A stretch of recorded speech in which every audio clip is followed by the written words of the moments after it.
युवाओं में एक शब्द बहुत प्रचलित है आजकल, फोमो। फोमो का मतलब होता है फियर ऑफ मिसिंग आउट। मैं क्यों इस शब्द का आज इस्तेमाल कर रहा हूँ? क्योंकि आज वैलेंटाइन डे है, आज 14 फरवरी है। उसके पहले मैं एक वाक़या आपको सुनाना चाहूँगा, एक इंसिडेंट सुनाना चाहूँगा। करीब आज से 12 साल पहले मैं बैंगलोर में था और उस वक़्त एक सिटी लोकल केबल चैनल्स आया करते थे, जब उस लोकल सिटी के न्यूज़ को कवर किया करते थे। उस लोकल चैनल्स में आफ्टरनून का टाइम था, मैं टीवी देख रहा था। उस दिन मेरे ऑफ़िस में छुट्टी थी और करीब 1:30 से 2 बजे के बीच में एक लाइव टेलीकास्ट हो रहा था वैलेंटाइन डे स्पेशल। और जो एंकर थी वो फोरम मॉल, बैंगलोर में एक नया-नया फोरम मॉल खुला था उस वक़्त और काफ़ी प्रसिद्ध था। एक बैचलर्स का हैंगआउट वो अड्डा हुआ करता था। तो फोरम मॉल से लाइव प्रसारण हो रहा था। वहाँ पे जो कैमरामैन थी, जो एंकर थी, उन्होंने एक ऐसे युवक की तरफ कैमरे को मोड़ा जो बहुत ही गिड़गिड़ाते हुए, बहुत ही कातर दृष्टि से, बहुत ही एक दुखी मन से अपनी व्यथा व्यक्त कर रहे थे और ये कह रहे थे कि आज वैलेंटाइन डे है और मेरे पास कोई वैलेंटाइन नहीं है और अभी भी 4 घंटे बचे हैं। Please anyone, if anyone is watching, please come to Forum Mall second floor. अब ये बात सुनने में बहुत हँसने जैसे लगती है, बहुत हँसी आती है आज, लेकिन उस वक़्त मुझे वो हँसी नहीं आई। मैंने उस पीड़ा, उस वेदना को महसूस किया, उस व्यथा को। वो जो युवक, करीब वो शायद 20-21 साल के रहे होंगे, शायद कॉलेज में भी रहे होंगे। उनकी जो पीड़ा थी, उसे हम आज इस फोमो शब्द जो काफ़ी प्रचलित है, उससे हम काफ़ी कनेक्ट कर सकते हैं, रिलेट कैसे कर सकते हैं। ये जो कॉमोडिटाइज़ेशन जो हमने बना दिया है वैलेंटाइन डे के नाम पे, ये उसी का परिणाम है कि करीब 1-2 हफ़्ते पहले से युवाओं में एक अजीब-सी बेचैनी आ जाती है, हर साल वैलेंटाइन डे के पहले। और उसके बाद क्या होता है प्रेम का या प्रेमियों प्रेमियों का, इसका हमें पता नहीं।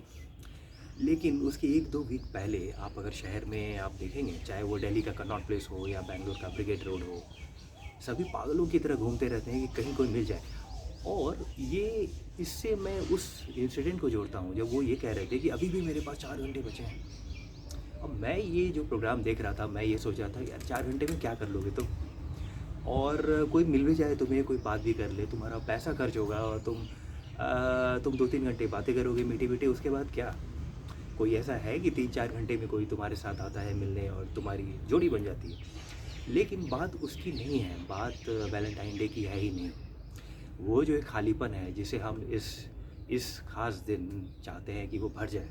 जीवन की जो सबसे बड़ी जो सच्चाई होती है, जो एक वॉइड होता है, जो जो दरअसल एक तरह से एक आध्यात्मिक, आपको एक स्पिरिचुअल क्वेस्ट भी होता है अपने तरीके से, आप जिस नाम से भी उसे बुलाना चाहें। आप अगर ये सोचें कि 4 घंटे मेरे पास बचे हैं और कोई आ जाओ और मैं सेकंड फ्लोर पे फोरम मॉल में खड़ा हूँ, उस उस न्यूज़ जो कवरेज चल रही थी उस वक़्त, उस इंसिडेंट में, उस लड़के के जो बातों में जो पीड़ा मुझे दिखी, मैंने महसूस किया उस चीज़ को। वो इसलिए है क्योंकि वो ये देख रहा है कि यार हर किसी को, मेरे दोस्तों के पास कोई ना कोई है वैलेंटाइन डे, मेरे पास नहीं है। तो उसकी वजह से ये फोमो से हो रहा है दरअसल। और वहाँ बात प्यार की बिल्कुल भी नहीं है। प्रेम की जब हम बात करते हैं, उसका जो जो जो सिद्धांत है, जो जो कॉन्सेप्ट है, वो बिल्कुल अलग है। इस वक्त मेरे ऊपर सूरज की रोशनी पड़ रही है। साउथ अफ्रीका में कोई बैठा है, उसके ऊपर भी सूर्य की रोशनी पड़ रही है। लंदन में कोई बैठा, चलिए लंदन में तो सूरज उगता नहीं 6-6 महीने। कोई अगर ब्राज़ील में कोई बैठा है, उसके ऊपर भी सूरज की रोशनी पड़ रही है। ये रोशनी वही है, इसे हमें समझना पड़ेगा। हम पृथ्वी गोल है, हम कहीं भी बैठे हैं, रोशनी वही है। ये जो जो सत्य है, सूरज वही, रोशनी वही, प्रकाश वही, लेकिन किरणें अलग-अलग हैं। प्रेम का दरअसल मूल जो सिद्धांत है वो ये है कि जब आपके अंदर प्रेम होता है, वो स्वतः ही प्रस्फुटित होता है। It comes out of you, inside out, naturally. जैसे किसी फूल का खिलना। फूल इसलिए नहीं खिलता कि कोई उसके आसपास गुजरे और उसका सुगंध ले या ना भी ले। फूल को इससे कोई मतलब नहीं है कि उसके आसपास कोई गुजरता है तो क्या उसकी तारीफ़ करता है, बहुत अच्छा फूल है, या निंदा करता है। स्तुति करे या निंदा करे, फूल को इससे कोई मतलब नहीं है, फूल का खिलना उसका स्वभाव है। ये हमें समझना पड़ेगा कि प्यार किया नहीं जाता, प्रेम किया नहीं जाता। प्रेम ये होता है, क्या आप में प्रेम है? Are you loving is the real question. Do you really have love in you? Can you become love? तो ये 3 चरण की जो हम बातें करते हैं, शास्त्रों में कही जाती है ये बातें। या कुछ चुनिंदा फ़िल्मों में दिखाई जाती है। हालाँकि फ़िल्मों में तो इस प्रेम के कॉन्सेप्ट को करप्ट कर दिया गया है। आप बॉलीवुड के गाने की बातें करें तो वो आपको ये कहते हैं कि इतना प्यार किसी पे पहली बार आया है। इसका मतलब इससे कम प्यार कई लोगों पे आया था। ये कम या ज़्यादा नाम की कोई चीज़ें नहीं होती। प्यार प्रेम वो है जो हमेशा से था, जो सनातन जो हमेशा से था, सतत, निरंतर, और इसमें कभी कोई कम या ज़्यादा नाम की चीज़ नहीं होती। जब भी कोई उस स्टेट को रीच करता है, तो उस स्टेट को रीच करने के बाद सभी जो द्वंद्व हैं वो मिट जाते हैं। चाहे वो ध्यान से हो या प्रेम से हो। अगर कोई मैस्कुलाइन टेंडेंसी किसी की अगर डोमिनेंट है तो वो ध्यान मेडिटेशन के रास्ते से आगे बढ़ सकता है, और किसी में अगर फेमिनाइन ट्रेड्स हैं वो प्रेम के रास्ते से आगे बढ़ सकता है, लेकिन पहुंचना वही है। और वहाँ पे एक साइलेंस है, और उसी साइलेंस का अलग अलग तरीके से उस शून्य, पूर्णता कहें या शून्यता कहें, उसका जो स्टेट रीच करने के बाद एक नेचुरल बाई प्रोडक्ट होता है जो अलग अलग तरीक़ों से आप उद्गार व्यक्त करते हैं। लेकिन हमारी फ़िल्मों में जो दिखाया जाता है कि किसी एक ख़ास ऑब्जेक्ट, कोई एक सोर्स, सारा ध्यान उसी पे होता है। तो मैं अगर आपको उँगली से चाँद की ओर आप इशारा करूँ, पॉइंट आउट करूँ, तो हमारी फ़िल्मों में सारा ध्यान उँगली पे होता है। उँगली को सुंदर बनाओ, उँगली को अच्छा बनाओ, यहाँ पे टैटू लगा दो, यहाँ पे रिंग लगा दो। लेकिन मुझे देखना नहीं है जहाँ पे मैं इशारा कर रहा हूँ, ये हमें समझने की ज़रूरत है। तो ये जो उस लड़के की मैं बात बता रहा हूँ आपको, वो इंसिडेंट, वो होता रहेगा। ये अगले साल भी वैलेंटाइन डे आएगा, आप ये देखेंगे। उसके 3 दिन पहले लोगों को फोमो होगा। उसका एक बड़ा कारण ये है कि अनुपात जो है, जो मेल फीमेल रेशियो है, वो बराबर नहीं है।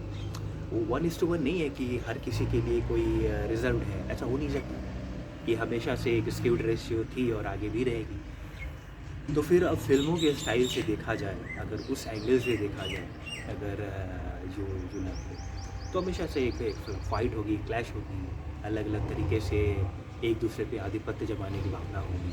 खैर, इस विषय पे, इस टॉपिक पे तो बातचीत हो सकती है, लेकिन मूल रूप से हमें समझना होगा, जब भी हम प्रेम की बात करते हैं वो 3 तल में है। पहला तल ही है जो हम फिल्मों में दिखा रहे हैं और अलग अलग मीडियाज़ में दिखा रहे हैं। वो एक सोर्स है, वो एक शुरुआत हो सकती है, लेकिन दिक्कत ये है, समस्या ये है कि हम उसके आगे नहीं बढ़ना चाहते। अगर दूसरा तल पे हम समझें तो वहाँ पे उस तल में, प्रेम के उस तल में कुछ लेने की भावना नहीं रहती है, केवल देने का एक आनंद होता है। यहाँ भी कंप्लीट नहीं है प्रेम, क्योंकि जब आप किसी को प्रेम देना चाहते हैं और वो लेता नहीं है आपसे, तो आपको एक चिड़चिड़ाहट होती है, गुस्सा आता है। और क्योंकि आप उस पूर्णता से भर नहीं पाते, कोई आपके प्रेम को स्वीकार नहीं करता, तो आपको बहुत गुस्सा आता है। और इसलिए रिवेंज एक्शंस और बहुत सारी चीज़ें जो फिल्म में दिखाते हैं, जो रियल लाइफ में होता है, एक्शंस, गुस्सा, उससे बचना बहुत मुश्किल है अगर आप दूसरे तल पे अटक गए। लेकिन एक तीसरा तल है जो अध्यात्म है, जो स्पिरिचुअलिटी है। वहाँ पे आप इन सब द्वंद्व से दूर हो जाते हैं, और केवल आप किसी को प्रेम नहीं करते, आप प्रेम बन जाते हैं। जैसे आपका फूल का खिलना, जैसे सूरज की रोशनी। सूरज को इससे फ़र्क नहीं पड़ता आप किस जगह पे बैठे हैं, आप यूरोप में हैं या एशिया में हैं, वो है। और ये आपके लिए नहीं है, सूरज की रोशनी, उसने ठेका नहीं लिया है कि आपको मैं रोशनी दूँगा, वो है। यही प्रेम है, अस्तित्व का होना, एग्जिस्टेंस का जो ट्रुथ है। इस सबसे बड़े ट्रुथ को, this truth is not relative.